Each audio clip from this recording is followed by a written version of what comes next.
Se dice que los hospitales son lugares horribles, olor feo, gente enferma, salas deprimentes y nada agradables. Pero lo que sucedió ese día combina esas tres cosas de una manera terrorífica, algo que jamás podré olvidar. Fue hace 3 años. Me habían llamado de urgencia, me asusté bastante cuando me enteré del motivo por el cual me habían llamado. Mi hermano menor de 21 años Andrés había sido parte de un accidente en la autopista, había quedado grave y fue llevado de inmediato al quirófano. Yo estuve en el hospital todo ese día, sufriendo, pensando en su salud y si lo lograría. Era una sensación horrible. Mis padres y mi mujer estuvieron a mi lado también, todos muy preocupados por él.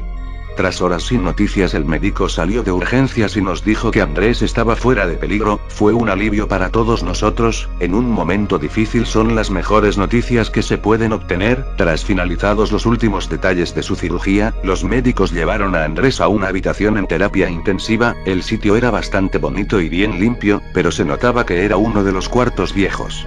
Pasaría una semana como mínimo para que mi hermano estuviese recuperado del todo y así volver a casa. Hasta entonces mucho reposo era lo que necesitaba. Con el transcurso de los días en el hospital, Andrés ya consciente se quejaba de algo siempre. Decía que por las noches tenía problemas para dormir, sentía como si se ahogara o alguien lo estrangulara, también que sentía como si lo intentaran sacar de la cama arrastrándolo. Por 3 días seguidos decía lo mismo. Yo le consulté al médico sobre esto, él dijo que quizás era algo neurológico tras la cirugía o las mismas drogas que usaban en su suero. Esto parecía bien convincente, pero Andrés insistía en que él sabía bien que no era su mente jodiéndolo. Insistente como él siempre fue, solicitó que le cambiasen de cuarto. Tras varios pedidos sobre este tema, los médicos accedieron y lo cambiaron de habitación. Tras pasarla en el otro cuarto dijo que no le sucedió nada, que no sintió nada respecto a lo anterior. Yo aún así creía que se estaba haciendo bastante la cabeza. Yo recuerdo que fue de noche, iba a quedarme un rato con mi hermano y luego volvería a casa, ya que al día siguiente tenía que trabajar. Cuando me estaba yendo recordé que había dejado algunas cosas mías de cuando me quedé en el hospital en la antigua habitación de Andrés. Tras tomar todo lo que necesitaba yo me sentía muy cansado, incluso para manejar. Se me ocurrió la idea más estúpida de mi vida, que hasta el día de hoy me arrepiento. Creí que podría dormir unas horas en la cama del cuarto, total si la necesitaban había otra cama que podían usar. Yo solo dormiría unas 2 horas para reponer energía y luego me iría a casa. Me acosté, cerré mis ojos y me adentré en el mundo de los sueños, pero yo les llamaría pesadilla. Yo estaba un poco consciente, podía sentir cosas aún, pero lo peor es que empecé a sentir lo que mi hermano decía. Sentía como si alguien me tomara del cuello y me estrangulara. Yo incluso tosía, pero en mi inconsciente creí que solo estaba soñando. Luego recuerdo que soñé con un cirujano que tenía sus manos ensangrentadas, venía hacia mí lentamente y yo no me podía mover. Desesperado y a punto de morir a sus manos me desperté.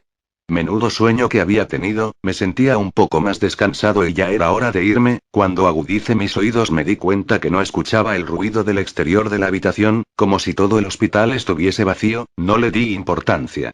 Tomé mis cosas y salí de la habitación, pero me sorprendí cuando vi que mi conjetura era cierta. No había nadie en el pasillo del hospital. Ni siquiera un ruido en todo el pasillo, las luces estaban prendidas aún. Yo por alguna estúpida razón quise creer que aún estaba soñando, pero sabía bien que no era así. Fui hasta el cuarto donde estaba Andrés, pero para mi sorpresa no estaba allí. La cama estaba limpia como si no se hubiese usado. Salí desesperado para llevarme otra sorpresa. Noté que la estructura del pasillo era distinta, como si fuese un hospital viejo de los años 50 o 60, con poca tecnología, objetos distintos y un ambiente más lúgubre. Para empeorar las cosas sentí algo distinto en mí. Bajé la vista y pude ver que no estaba vestido con mi ropa. Peor aún, llevaba solo una bata de color blanco, tenía un olor horrible encima. De repente sentí debilidad en mis piernas, me costaba mantenerme de pie, hasta el punto en el que me caí al piso y no me pude levantar. En eso me quedé en shock al verlo. Por el pasillo venía el mismo cirujano que había visto en mi sueño, venía lentamente hacia mí y yo no podía pararme para huir. Comencé a arrastrarme lejos de él como pude, pero me costaba bastante. En eso el tipo me alcanzó. Me tomó y me sentó en una silla de ruedas con ataduras para mis manos. El cirujano empezó a llevarme por el pasillo. A medida que avanzábamos el hospital se hacía más oscuro y se podían oír gritos de desesperación de alguien por los pasillos. Yo estaba más cagado que nunca. El cirujano me llevó de vuelta a la habitación donde me dormí, pero era totalmente distinta, todas las paredes ensangrentadas, la cama estaba sucia y con mucha sangre arriba. El cirujano me acostó de nuevo allí y sujeto mis manos de forma que no pueda hacer nada. Él acercó una mesa de instrumentos afilados cerca mío. Yo intentaba recuperar movilidad como fuese posible. El tipo reía muy despacio y perturbadoramente frente a mí, mientras elegía entre cuchillos y bisturís de la mesa. Yo pude mover mis piernas débilmente pero logré hacerlo. El cirujano tomó un bisturí pequeño y me hizo un corte en el pecho de arriba hacia abajo. Yo agonizante del dolor resistí como pude. Luego el maniático tomó un vendaje, lo puso alrededor de mi cuello y empezó a estrangularme como en el sueño y de la misma forma que lo describía Andrés. Yo junté la poca fuerza que tenía y logré zafarme una mano de los sujetadores. Con el resto de mi fuerza le pegué al tipo en la cara y se alejó con dolor de mi lado. Yo me desaté la otra mano y me levanté como pude, aún débil de mis piernas pero podía pararme. Cuando salí del cuarto vi que había doctores circulando el área, pero ninguno me notaba. Es como si fuese invisible, por más que gritara no me escuchaban. Yo corrí como pude hacia la salida, pero para mi sorpresa la puerta no estaba allí. Toda la estructura era diferente a la original. Corrí por muchos pasillos hasta que llegué a una puerta por la cual entraba luz solar. La abrí solo para ver que eran las escaleras. El cirujano venía detrás de mí. Yo quise ir abajo pero había una puerta enrejada que no lo permitía. No tuve más opción que subir las escaleras y llegar hasta el techo. Una vez ahí arriba busqué una forma de salir, quizás saltando a otro techo cercano, pero el próximo techo estaba muy alejado. Mi último recurso fue pedir ayuda desde allí arriba, pero la gente abajo tampoco me notaba, no me oían, era invisible a sus ojos. Yo me tiré al suelo llorando del miedo y la desesperación. Entonces el cirujano se me acercó lentamente. Me tomó de nuevo pero esta vez me llegó a la orilla del techo, me dio una mirada sádica y me arrojó. Yo grité hasta caer a mi inminente muerte, pero entonces desperté de nuevo. ¿Estaba muerto? Me pregunté a mí mismo. Sentí que mi boca estaba seca y estaba sobre un pavimento. Abrí mis ojos y la luz solar me cegó por unos instantes. Entonces me di cuenta que estaba en el callejón al lado del hospital. Me miré y tenía mi ropa puesta. Un vagabundo que pasaba por ahí me miró raro. La gente me notaba. ¿Que acaso todo fue un sueño?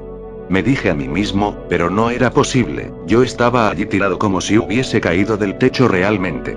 Regresé al hospital. Mi hermano seguía allí bien en su habitación. Busqué al doctor de Andrés y le pedí que me dijera qué ocurría con esa habitación. Al principio se hizo el que no sabía nada, pero yo lo terminé convenciendo. El doctor me llevó a un cuarto aparte y ahí hablamos. Me contó que esa habitación era sede de varios crímenes. En el año 1956 un médico demente usaba esa habitación para asesinar a sus pacientes de las formas más horribles. Los mataba con sus instrumentos de tortura y luego limpiaba el cuarto, dejándolo como si nada hubiese pasado, y así continuaba con su método todo el tiempo que tenía un paciente. Eventualmente fue atrapado en medio de uno de sus asesinatos. Intentó huir pero solo consiguió llegar al techo del hospital, rodeado de policías y sin más escapatorias alto del edificio, muriendo de forma horripilante.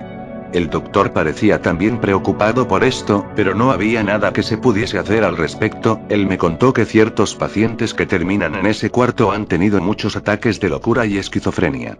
Hasta el día de hoy la historia del cirujano me atormenta horriblemente. Jamás regresé a ese hospital para nada, pero esa habitación aún sigue allí, atormentando a quienes duermen en ella.